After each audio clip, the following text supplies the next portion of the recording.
ভাস্কর্যের বিপক্ষে সমস্ত মুসলমানদের অবস্থান ছিল।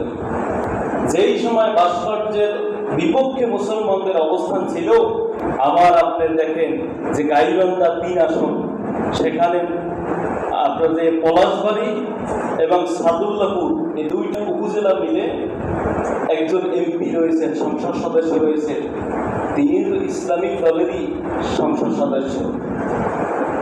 তাহলে সেখানে একজন রাম মন্দির কি করে, রামের ছবি সেখানে মূর্তি বানাইয়া সেখানে স্থাপনা করা হইতেছে।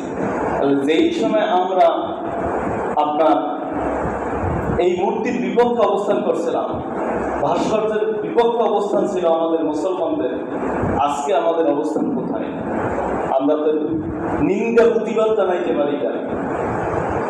সেখানকার সংসদ সদস্য তিনি ইসলামিক মাইন্ডের মানুষ, তারও তো ইমানি দায়িত্ব যে অন্তত তিনি জাতীয় সংসদে তিনি এই ব্যাপারে কথা বলুক, পাস হোক না হোক সেটা পরের কথা, কিন্তু প্রস্তাব রাখতে পারেন।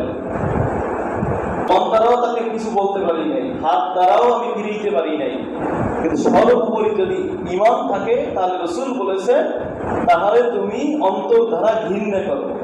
মান রাআ মিনকুম মুনকারান ফালিয়ুগাইরু বিয়াদিহি ফাইন লাম ইয়াস্তাতি ফাবিলিসানিহি।